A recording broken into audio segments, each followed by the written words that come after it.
अल्हम्दुलिल्लाह आज के इस प्रोग्राम का उन्वान है डॉलर का डाका और उसका हल, हिस्सा 66 66। आऊज़ु बिल्लाहि मिनश शैतानिर रजीम, बिस्मिल्लाहिर रहमानिर रहीम। अस्सलातु वस्सलामु अलैका या सय्यदी या रसूल अल्लाह व अला अज़वाजिका व अस्हाबिका व आलिका या सय्यदी या हबीब अल्लाह। अल्हम्दुलिल्लाह लाहौर शहर में आज बरोज़ हफ़्ता 30 रमज़ानुल मुबारक 1444 हिजरी और 21 अप्रैल 2023 ईस्वी का दिन है। डॉलर के डाके के उन्वान पर आज इंशाअल्लाह तारीख़ के कुछ अहम हक़ाइक़ आपकी खिदमत में पेश करना मकसूद है।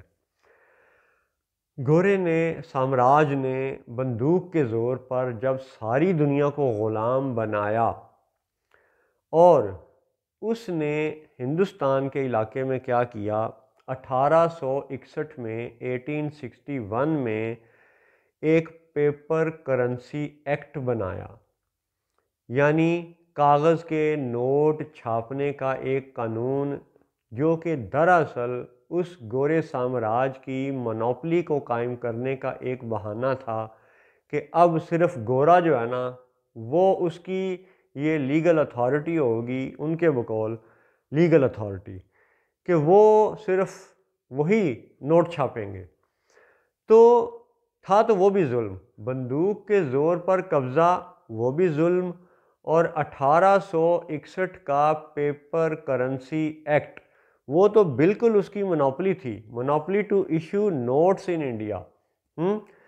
यानी कि वही कागज़ के नोट अब छापेगा। तो अब आप इस हकीकत को देखें, गौर करें कि शेर शाह सूरी वो यानी अजीम हुक्मरान है इस खित्ते का, कि जिसने उस दौर में काबुल से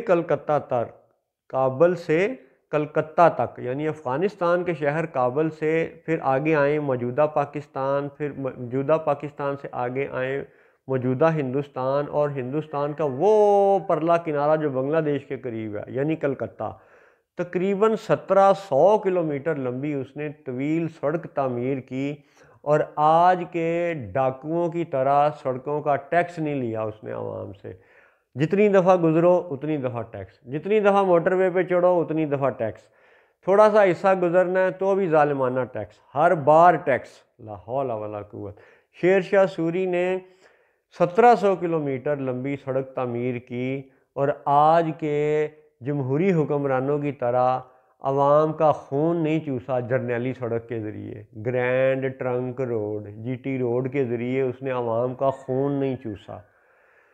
और आज के हुक्मरान जो कर रहे हैं, इन्हीं की बिपता आपके सामने तारीख़ की सूरत में बयान करना ज़रूरी है कि शेर शाह सूरी ने 1540-45 में जब रुपया लफ्ज़ रुपया पे गौर करें, बेशक ये पुरानी ज़ुबानों का लफ्ज़ भी हो सकता है, संस्कृत का लफ्ज़ भी हो सकता है, दीगर ज़ुबानों का लफ्ज़ भी हो सकता है, और उर्दू ज़ुबान चूँकि बाद में बनी और ये लश्करी ज़ुबान है तो इसमें मुख्तलिफ़ ज़ुबानों के हरूफ शामिल हैं। तो रुपया वो सिल्वर कॉइन था, वो चांदी का सिक्का था जो शेर शाह सूरी ने यहाँ इस सारे ख़ित्ते में राइज किया, जिस खित्ते में आप अफ़गानिस्तान, पाकिस्तान, मौजूदा भारत और वो बांग्लादेश का परला सिरा, ठीक है, वहाँ तक ये सब उसकी अमलदारी में उसने वो सड़क भी बनाई और सिल्वर कॉइन जारी किए जिसका नाम था रुपया। अब उस रुपये को धोखे से ख़त्म किसने किया? कागज़ी नोट ने। वो कौन सा कागज़ी नोट, वो कौन सा पेपर एक्ट है? पेपर करेंसी एक्ट, साम्राज्य गोरे का 1861 का पेपर करेंसी एक्ट। उसने इन सिल्वर कॉइन्स को इस खित्ता हिंदुस्तान से, बरे सगीर से वाइप आउट कर दिया, वैनिश कर दिया, मिटा दिया। अच्छा चलो जी, अगर उसने मिटा दिया और उसने चूँकि बरतानवी निज़ाम हुकूमत कायम किया, तो अब आप ये सोचें कि उसने फिर सारे खित्ते में ब्रिटिश पाउंड को राज क्यों नहीं किया? सारी दुनिया जब यूरोपीय साम्राज्य के कब्ज़े में थी, ठीक है, बरतानिया का हाल तो ये था कि उसकी हुकूमत में सूरज नहीं डूबता था। यानी क्या न्यूजीलैंड, क्या ऑस्ट्रेलिया, क्या इंडोनेशिया, क्या हिंदुस्तान, क्या ये आगे अफ्रीका और क्या आगे जनूबी अमेरिका, ब्राज़ील, अर्जेंटाइन वगैरह सब, यानी ये सब उसकी अमलदारी में था। तो उसने सारी दुनिया में बिलखसूस हिंदुस्तान में एक ब्रिटिश पाउंड को राइज क्यों नहीं किया? इंडियन रुपी का ड्रामा और ब्रिटिश पाउंड का ड्रामा, ये दोनों ड्रामे इकट्ठे क्यों चलते रहे पेपर करेंसी के? होना तो ये चाहिए था कि चलो भाई तुमने बंदूक से कब्जा कर लिया, वो तुम्हारा डाका था और है।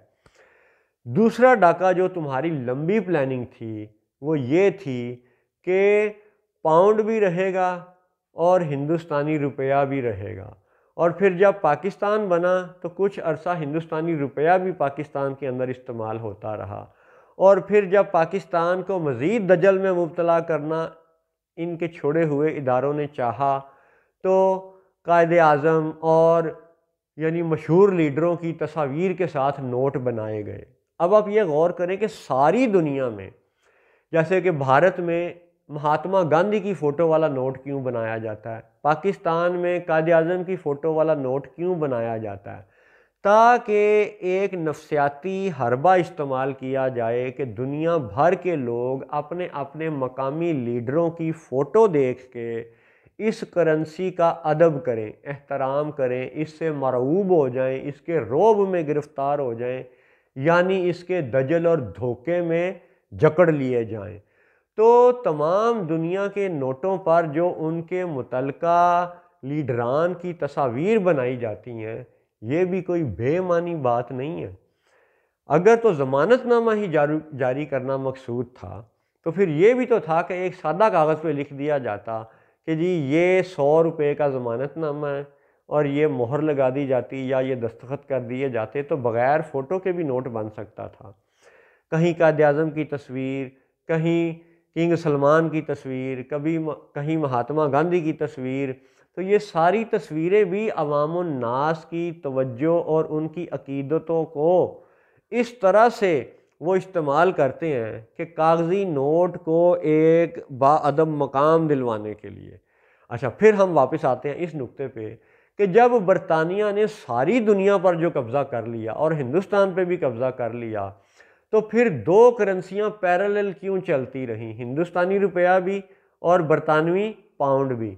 अब आप इसको थोड़ा सा और पिछली तारीख में सोचें ज़रा कि जब आदम अलैहिस्सलाम को सजदा करवाया गया और इबलीस ने इनकार किया और फिर वो तवील गुफ्तगू और फिर उस पर लानत पड़ी और फिर उसने मोहलत मांगी औलादे आदम को बहकाने की, यानी लॉन्ग प्लानिंग, बड़ी लंबी तवील मुद्दत तक की जनाब मंसूबा बंदी करना, ये तारीख़ इंसानी में शैतान का शेवा है। ठीक है, जबकि अल्लाह ताला ने इन तमाम मखलूक़ात को एक अंदाज़े पे पैदा किया है। ये सूरतुल फुरकान है।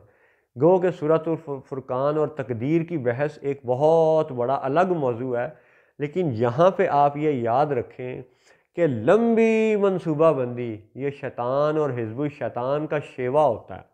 और आज भी आप एक सीधे साधे हिंदू के पास चले जाएं, एक सीधे साधे ईसाई के पास चले जाएं, एक सीधे साधे मुसलमान के पास चले जाएं, हाँ भाई हिंदू साहब, क्या आपको ये ख्वाहिश है कि आप जनाब हिंदुस्तान के बादशाह बन जाएं, या आप दिल्ली के बादशाह बन जाएं, या आप जनाब पूरी दुनिया के बादशाह बन जाएं? एक आम सीधा साधा हिंदू, ईसाई, मुसलमान, उनकी ख्वाहिश क्या है कि भाई माफ़ कीजिए, हैं, हम अपने घर में एक छोटी सादा ज़िंदगी में काफ़ी अच्छे हैं, खुश हैं, हमारा बस ये रोज़ी रोटी का मुनासिब सा एक सिलसिला चल जाए और हमारी ज़िंदगी की चंद बुनियादी ज़रूरतें पूरी हो जाएं, जैसे तहफ़्फ़ुज़ है, मकान है, रोटी है, तालीम है, दिफा है, बुनियादी चंद ज़रूरतें ये पूरी हो जाएं, हमारे लिए अपना घर और ये हमारा मोहल्ला ये बस काफ़ी है। ये एक आम मुसलमान की ख्वाहिश है, ये एक आम ईसाई की ख्वाहिश है, ये एक आम हिंदू की ख्वाहिश है। लेकिन ओहदों पे बराजमान होने की ख्वाहिश किसकी है? वो जिसने लंबी प्लानिंग की, उसी के चेले चांटे हमेशा हर दौर में लपक लपक के जनाब वो चढ़ते सूरज की पूजा करते रहे हैं, चढ़ते सूरज के पुजारी बनते रहे हैं, हुक्मरानी की तरफ दौड़ते रहे हैं। अभी भी आप देख लें कि ये मज़हब का ढोंग, ये सिर्फ ढोंग ही है। वरना पाकिस्तान में इस वक्त कई ऐसी मजहबी मिसालें हैं सुन्नियों के घरों में, देवबंदियों के घरों में, कि जो मुस्लिम लीग का साथ भी यानी देते रहे हैं, फौजियों का साथ भी देते रहे, पीपल्स पार्टी का साथ भी देते रहे, इमरान खान का साथ भी देते रहे। हर दौर में वो हुकूमत का हिस्सा बना रहना चाहते हैं, क्योंकि उनके लिए खुदा की हकीकत नहीं है। उनके लिए माल, जाहो हशमत, इक़्तिदार, चौधराहट, लोग उनके दरवाज़े पे आएँ, उनकी मिन्नतें करें कि हमारा फ़लाँ काम करवा दिया जाए। उनको ये चौधराहट पसंद है, मालो दौलत पसंद है, जाहो हशमत पसंद है, क्योंकि ये उसी शैतान के हिज़्बुल शैतान वाले ग्रोह में है कि जिसने लंबी मनसूबाबंदी की। और उसी लंबी मनसूबाबंदी में आप आलमी डाकू बरतानिया और यूरोपीय साम्राज्य को देखें कि जब सारी दुनिया उसके कब्ज़े में थी तो उसने सारी दुनिया पे एक ब्रिटिश पाउंड को राइज नहीं किया। अगर समझ लें कि आज से 100 साल पहले जब गोरा सारी दुनिया पे काबिज़ था और ये नाम नहाद मुल्की सरहदें नहीं बनी थी, हर कोई अपने अपने मुसलमान 5 कोनों वाले झंडे को सलामी नहीं दे रहा था, उस वक्त जब बरतानिया सब जगहों पे काबिज़ था, यूरोपीय साम्राज्य सब जगहों पे काबिज़ था, तो अगर तब की एक करेंसी बना दी गई होती और सारी दुनिया पे वो लागू कर दी जाती, तो आज ये दजल ना होता कि जनाब 50,000 रुपये की नौकरी छोड़ के हमारे जवान 3,000 रियाल के लिए जो है ना वो दरबदर हो जाते, अपने बीवी बच्चों से दूर हो जाते। और ये भी याद रहे कि आदम अलैहिस्सलाम और अम्मा हव्वा रदी अल्लाह ताला अन्हा की जुदाई करवाने वाला भी कौन था? शैतान था। और उसी शैतान के हरबों में से ये ज़बरदस्त हरबा है करेंसी का, ये जादू, ये धोखा। धोखा क्या दिया जाता है कि भाई एक मुसलमान बांग्लादेश से उठेगा या पाकिस्तान से उठेगा, सऊदी अरब वालों के जाके कदम चाटेगा, उनकी नौकरी करेगा, तो मिसाल के तौर पे उसको 3,000 रियाल मिलेंगे हैं, और वो जब वो अपने वतन भेजेगा तो वो इतने लाख बन जाएंगे। तो इतने लाख बनाने के उस वहमो गुमान और दजल में वो शख्स अपने बीवी बच्चों से दूर रहता है। ये है मियाँ बीवी की वो जुदाई जो कि शैतान का बहुत बड़ा हरबा है, हथियार है। याद रहे कि आदम और हव्वा अलैहिस्सलाम और रदी अल्लाह ताला अन्हा की जुदाई का सबब भी शैतान था, और आज हिज़्बुल शैतान का मियाँ बीवी में जुदाई डालने का सबसे बड़ा हरबा ये फॉरेक्स पैरिटी है। आप देखें कि हर साल बेचारे कितने अफ्रीकी लोग यूरोप की तरफ हिजरत करते हुए मारे जाते हैं।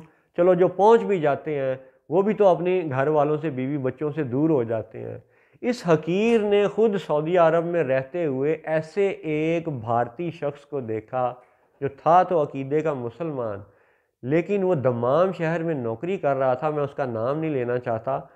वो शख्स इस हकीर के देखते हुए तकरीबन 25 साल अपने घर नहीं गया था। छोटी सी तनख्वाह, हर महीने तनख्वाह कमाई, भारत भेज दी, उसके बीवी बच्चों ने पीछे उस तनख्वाह से रोटी पानी खाया, गुजारा किया, और ये 25 साल अपनी बीवी से दूर रहा। तो ये है फॉरेक्स की पैरिटी का वो दजल जो हिज़्बुल शैतान का वतीरा है। तो आदम और हव्वा की जुदाई को भी समझो मेरे दोस्तों, समझो, और इस मियाँ बीवी की जुदाई को ख़त्म करना, घर का फैमिली यूनिट का बहाल होना, ये दुनिया की बेहतरी और फलाह का एक बड़ा अहम कदम है। और इसके रास्ते में रुकावट ये खड़ी होनी चाहिए कि ये जो फॉरेक्स का दजल है इसको ख़त्म किया जाए। इसकी एक दलील ये भी है गोरे के मुंह पे, यानी उसके मारने के लिए, कि जब तूने सारी दुनिया पे कब्ज़ा किया तो तूने सारी दुनिया पे एक ब्रिटिश पाउंड को राइज क्यों नहीं किया। ये पैरिटी का दजल, ये डॉलर और दीगर करेंसियों का दजल ये क्यों रचाया? क्योंकि शैतान की तरह औलादे आदम से बदला लेने की मोहलत जो तुझे अल्लाह की तरफ से मिली, आज ये उसी मोहलत का शाखसाना है कि जो तमाम बनी नो आदम तमाम ममालिक के अवाम, तमाम मज़ाहब के अवाम भुगत रहे हैं। और इसका एक सादा हल ये है कि चूँकि बरतानवी और साम्राज्य निज़ाम डाके के माल पर मुश्तमिल था और ये डाके का माल बैंकों की सूरत में आज भी हर जगह वो तमाशा दिखा रहा है, तो हर कौम के लोगों को, हर मज़हब के लोगों को ये हक़ हासिल है कि उस डाके का बदला यूँ भी लें कि तमाम मुल्क, तमाम मज़ाहब अपने अपनी सरहदों के अंदर मौजूद बैंकों को नेशनलाइज कर लें। ये एक हल है और ये बरूए कुरान जायज़ है, इल्हामी किताबों के मुताबिक भी जायज़ है, क्योंकि कुरान में ये फरमाया गया सूरह शूरा में आयत नंबर 41 में, वलमन इंतसर बाद ज़ुल्मिही फउलाइका मा अलैहिम मिन सबील, कि जिस पर जुल्म किया जाए और जुल्म के बाद वो बदला ले तो ये बदला उसके लिए जायज़ है, हलाल है। तो ये डाके का माल, ये जो बैंकों में पड़ा है, इसको आज हर मुल्क तमाम बैंकों को नेशनलाइज कर ले। ये एक स्टेप है। अगला स्टेप इंशाअल्लाह अगले प्रोग्रामों में। अस्सलामु अलैकुम वरहमतुल्लाहि वबरकातुहू।